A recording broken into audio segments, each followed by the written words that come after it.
warahmatullahi wabarakatuh. Semuanya sikap berdoa, membaca surah Al-Fatihah. A'udzu billahi minasy syaithanir rajim. Bismillahirrahmanirrahim. Alhamdulillahi rabbil alamin. Ar-Rahmanir Rahim. Maliki yaumiddin. Iyyaka na'budu wa iyyaka nasta'in. Ihdinas siratal mustaqim. Siratal ladzina an'amta 'alaihim ghairil maghdubi 'alaihim waladdallin. Amin. Rabbi zidni 'ilman warzuqni fahma wa amalan salihan maqbula wa yassir li amri wahlul 'uqdatam min lisani yafqahu qawli. Allahumma alhimni rusdi wa a'idni min syarri nafsi. Amin. Tasliman. Waalaikumsalam warahmatullahi wabarakatuh. Ya, anak-anakku semuanya yang saya cintai dan yang saya banggakan, alhamdulillah wa syukurillah, pada kesempatan pagi hari ini kita masih diberikan kekuatan oleh Allah Subhanahu wa ta'ala dan juga diberikan kesehatan oleh Allah sehingga kita bisa menjalankan aktivitas kita, rutinitas kita, yaitu belajar di sekolahan yang kita cintai.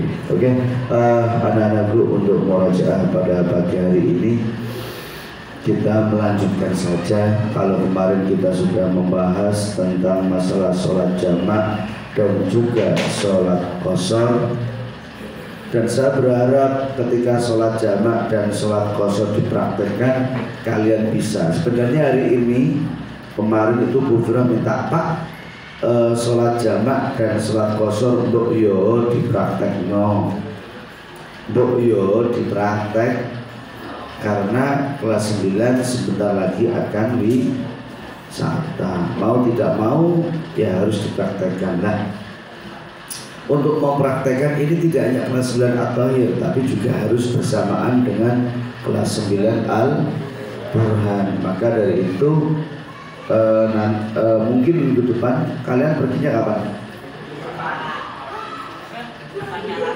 Kurang 2 minggu kok ya, masih ada kesempatan. Minggu depan baru kita nanti bisa praktek terlebih dahulu ya. Jadi harapannya itu nanti praktek sholat qashar dan sholat jamak ya sebagaimana yang telah kita pelajari ya. Kalian bisa mempraktekkan dimanapun kalian berada. Insya Allah kalau dengan kesungguhan kalian bisa mempraktekkan. Tapi kalau tidak sungguh-sungguh ya tidak bisa.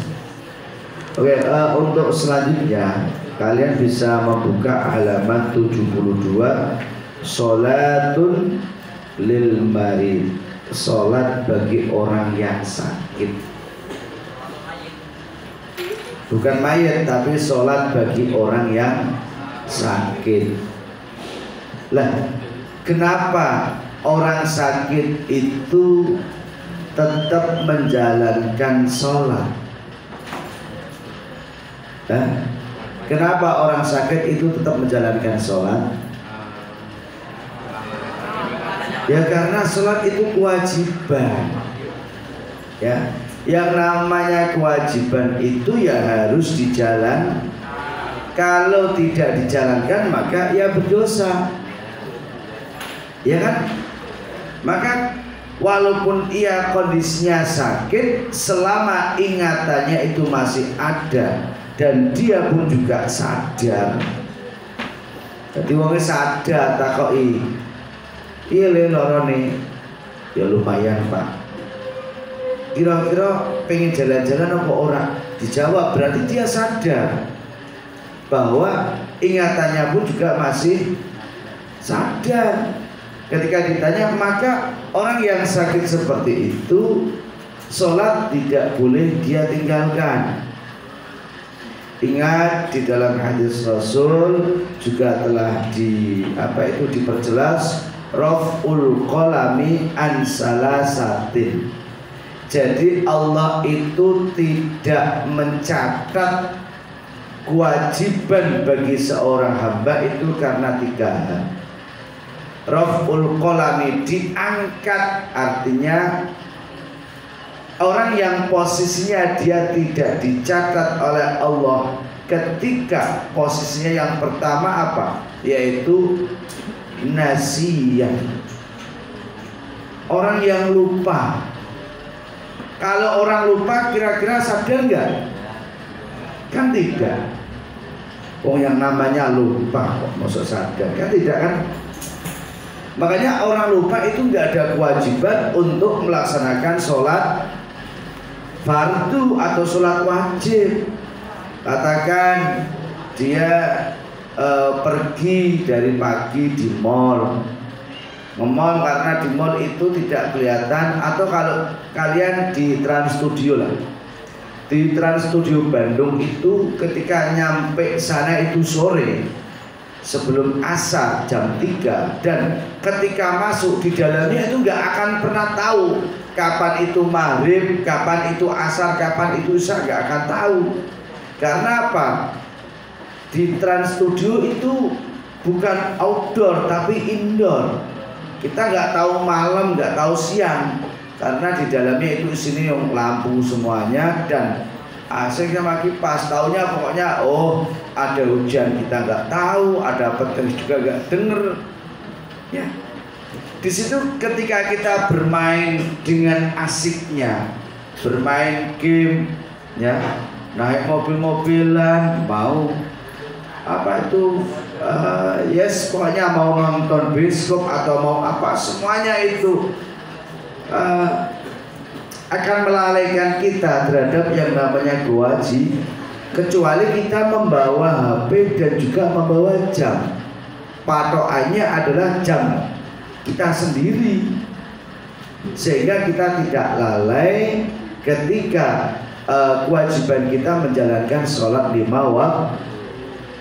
Makanya di situ ketika lalai, yo wis nanti gudune ketika ingat segera untuk melakukan sholat. Loh Pak, ingat saya waktunya sudah habis, tadi maghrib kan waktunya hanya 1 jam Pak. Ternyata ketika saya ingat sudah jam 7 Pak. Berarti waktu maghribnya habis. Lah ketika ingat langsung sholat aja. Usolli fardhul maghribi karinam, ya. Jadi niat sholat maghrib, usolli fardhul maghribi salasa raka'atin mustaqbilal qiblati qada'an lillahi ta'ala. Karena baru ingat. Kalau nggak ingat yo rasa sholat orang ingat toh. Tapi nggak boleh disengaja. Wah aku lali kok Pak. Lah lali kok sampai isuk. Lali Pak Rundino jalan-jalan saking senengnya kelingan sholat. Lah bahaya temen gitu. Kalau lupa seperti itu justru berbahaya. Ketika kamu pergi matinya nanti mati ketika ada musibah, matinya tidak husnul khotimah tapi su'ul khotimah. Lah iya. Kalau su'ul khotimah itu jaminannya ya langsung dakhalan bi ghairi hisab. Karena matinya dia dalam keadaan su'ul khotimah, ya langsung bleng wis rasane swarga, langsung neraka sik wae diobok. Padahal orang yang mantar katawana atau mantawana tarkas sholat, siapa saja orang yang mengendi-endi, menunda-nunda untuk melakukan sholat, maka besok ketika dia dikubur atau di akhirat, maka dia akan apa itu disiksa oleh Allah, digigit oleh ular yang panjangnya adalah selama kita jalan sampai ke Shiratal Mustaqim, dan lamanya itu selama lebih dari 40 tahun jajal. Itu hanya tahawana kasolah loh. Orang yang mengendi-ngendi akhirnya dia meninggalkan sholat, maka akan digigit oleh ular besok. Hati-hati. Kena tak cerita nomor ya. Ini ada keterangannya ya di dalam kitab Arba'ur Rasail ini. Nah, yang pertama adalah orang yang lupa. Maka orang yang lupa itu punya dispensasi untuk tidak melakukan sholat, tapi ketika ingat maka segeralah untuk mengqadha sholat. Dia punya ya untung tidak dicatat oleh Allah. Yang kedua adalah, yang pertama nasiyan, yang kedua nauman. Orang yang tidur pulang sekolah capek habis asar langsung turu berek tangi-tangi jam 09.00 atau jam 09.00 malam, tangi-tangi jam 8, kadang tangi-tangi jam 7, ya enggak? Nah, wis kira-kira kamu ketika pulang sekolah capek langsung turu blek. Oh, kadang belum sampai mandi karena kehujanan, sampai rumah tidur. Bangun-bangun dibangun orang tua, ayo makan malam. Baru setelah itu, loh ternyata saya belum sholat mah. Nah, ketika ingat sholat maghrib jam 7:30, maka segeralah untuk sholat maghrib terlebih dahulu dengan cara diqadha tadi, baru melakukan sholat sholat tarawih. Ya, kan banyak, ada 7 rakaat itu. Kemudian ya makanya orang tidur itu nggak ada dosa sama sekali. Loh Pak, bagaimana Pak? Pertanyaannya muncul ngene, Pak, aku nak turu, terus aku turu ki ngimpi mlaku-mlaku marani bojone wong. Ngimpi kok. Ada nggak seperti itu? Atau ngimpi saya datang ke rumahnya tetangga yang cantik karena tak bawa tidur. Nah, ngimpi, yang namanya ngimpi kan bisa-bisa saja kan. Sesuatu yang tidak mungkin akan menjadi mungkin. Ini ada loh dalam kitab Fathul Mu'in ini. Jadi orang tidur itu jalan-jalan, bar jalan-jalan mlebu omahe wong, mlebu kamari turu ngeloni wong. Ya ketika dia nggak sadar ya tidak masalah. Tapi ketika dia sadar, wah aku ngimpi penak men yo. Ngimpi ini mlaku-mlaku bar turune omahe wong melut orang lain. Lah ngrasake lho kok mbok kabeh iki. Ya berarti dia ini sadar. Kalau sadar ya berarti nggak boleh dosa. Tapi ketika dia nggak sadar tidak masalah. Ya. Tapi ya kayaknya nggak mungkin kalau ada orang tidur terus, kalau tidur jalan itu saya sudah menjumpai. Jadi banyak dulu ketika di pesantren saya temui anak santri tidur jalan, tidur merem, kadang tidur tuh dengan kondisi dia nggak sadar larinya aneh-aneh. Ada yang lari di masjid, ada yang lari di depan kamar, ada yang tidur tiba-tiba jalan sampai ke kuburan, terus sampai kuburan turun ngeloni patokan, tangi turun, saya kok di patokan, lari lagi ketakutan. Itu ada itu. Ya. Itu nyata itu. Dan yang ketiga, yang pertama tadi adalah orang yang pertama adalah orang yang lupa, yang kedua adalah orang yang tidur, dan yang ketiga adalah orang yang gila, hilang akalnya. Makanya kalau kamu lihat orang gila jalan-jalan di pinggir jalan, ya itu sudah tidak ada hukum, karena mereka itu akalnya hilang, akal warasnya itu hilang. Kalau ada di antara kalian akal sehatnya itu hilang, ya berarti gila. Kalau gila berarti tidak ada hukum untuk melakukan sholat. Nah, Sakit ini tidak masuk bagian dari itu. Makanya sakit apapun selama dia posisinya atau kondisinya masih ingat dan juga masih sadar, maka ia harus punya kewajiban untuk melakukan yang namanya sholat. Pak, bagaimana Pak kalau sakitnya stroke? Loh, selama ia stroke dan ingatannya itu masih ada, maka berkewajiban. Loh, dia kan nggak bisa bangun Pak, bisanya tidur. Yo, sholatnya sambil tidur. Tapi nggak bisa gerak Pak, ya matanya yang digerakkan. Pak, matanya nggak bisa gerak Pak, mendelong terus, ya mulutnya yang digerakkan. Pak, mulutnya nggak bisa Pak, lah terus yang bisa apa? Tangannya gerak-gerak gini Pak, ya sudah tangannya gerak-gerak. Pak, nggak bisa kabeh, ya harus disolati wae. Ya nggak bisa kabeh. Kalau tidak bisa semuanya, maka harus disolati. Ya, makanya dalam Islam itu kalau kalian tahu fikih kifayah, ini tak ada nih ya. Ilmu ini rotok manu, rotok melebar. Ilmu kifayah itu gini. Ada orang yang sakit, sakitnya ia parah, tinggal menunggu sakaratul qaid. Ya, sakaratul maut, hanya mau ketap-ketip. Kadang ditanya dia nggak sadar, kadang sadar, kadang enggak. Maka kewajiban keluarga adalah ia menyuruh orang lain untuk menggantikan posisi sholat dia dengan cara membayar. Nah, disinilah perbedaan para ulama di dalam menyikapi hukum fikih. Orang yang nggak sadar maka sebenarnya itu kewajiban anak. Contohnya bapak kalian itu sakit ketip parah antara pena mati dan hidup. Kan ada kan sakit lama, stroke, akhirnya tambah lama tambah parah, tidak semakin sehat. Maka kewajiban anak itu untuk menggantikan membayar kifarah dengan cara tadi kita mengundang anak yatim, menyuruh orang lain untuk sholat yang selama ia tinggalkan. Nah, nanti urusan itu diterima oleh Allah atau tidak ya wallahu a'lam. Karena apa? Dia sendiri tidak mampu untuk melakukan sholat. Contoh lagi yang lain adalah haji. Haji ketika kita tidak mampu untuk melaksanakan haji, maka kita boleh membeli orang lain untuk melaksanakan haji yang hadiahnya adalah untuk dia. Boleh Pak? Boleh.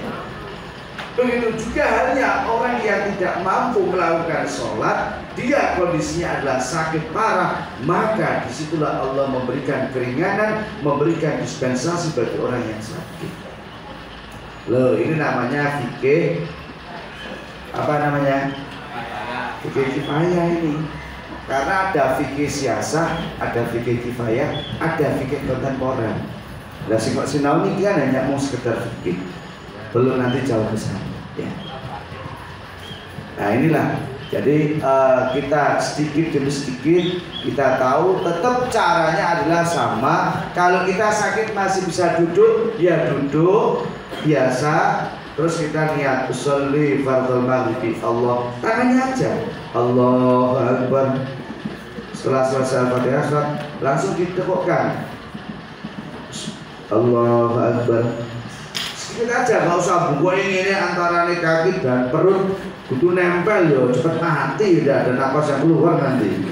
Ya cukup aja duduk sedikit. Yang paling penting antara duduk dan badan yang begitu sudah ada perbedaannya. Allah dikit sedikit, kemudian sami Allahu liman hamidah. Nah, sujudnya nanti agak ditekan sedikit. Antara rukuk dan sujud itu harus beda. Kalau rukuknya sedikit bungkuk, tapi sujudnya agak ditekuk lagi. Yang paling penting kita tidak kepayahan. Tekuk sedikit gini lagi, agak condong ke. Nanti sholatnya seperti itu aja. Ayo ambil duduk. Wah, assalamualaikum, udah selesai. Ya. Kalau posisinya nggak bisa wudhu, tayamum. Kalau nggak bisa tayamum, minta air sama orang lain. Nah, ini ada caranya sendiri. Boleh kita itu wudhu pakai aqua tok, itu selesai bisa. Aqua tok itu, aqua itu, aqua 600 liter itu, 600 orang. Yang kita beli 2000 itu loh. Buat wudhu itu sah, ada caranya. Kamu yang belum tahu ilmunya, saya sudah tahu. Bisa Pak? Bisa. Pakai kedai, pakai siul, bisa Pak? Bisa. Ada ilmunya. Ya, nanti suatu saat pasti akan nyampe. Ya, bisa Pak? Bisa. Jadi dia nanti modelnya nggak udah dicor-cor, tidak. Tapi ambil air itu sedikitnya, diusapkan kayak tayamum. Nanti kalau tangan besok sedikit lagi diusapkan lagi. Tidak ada harus mengalir terus ya habis. Selama bahasa mustakmal itu perlu Anda ketahui, air mustakmal air yang sudah digunakan. Lah aqua kan belum digunakan. Makanya dia termasuk air mutlak yang mampu untuk mensucikan benda-benda yang najis. Kalau saya bahas ini panjang, nggak cukup 1 jam. Ya, oke, Hilal. Gimana? Kalau susah gerak ya diwudoni wae loh. Diraupi wae diwudoni. Kalau enggak ya jauh dah. Yang paling penting dibersihin. Gini, ada contoh gini lagi. Kan itu posisinya kalau orang sakit kan kotor, makanya dimandikan dengan cara disipin biar dia itu bersih semuanya. Nah, kondisi orang bersih itu dia kondisinya adalah suci, Mas. Sama halnya ketika kalian setelah mandi junub itu kondisinya suci. Makanya kalau yang benar itu sebelum mandi junub bersihin dulu semuanya, mandi besar, kemudian wudhu. Setelah itu baru mandi. Setelah mandi tidak usah wudhu, selesai. Kan kalian nggak pernah yang model kayak gitu, ya kan? Nah ini ilmu sebenarnya. Oke, ilani kok. Walafumikum. Assalamualaikum warahmatullahi wabarakatuh.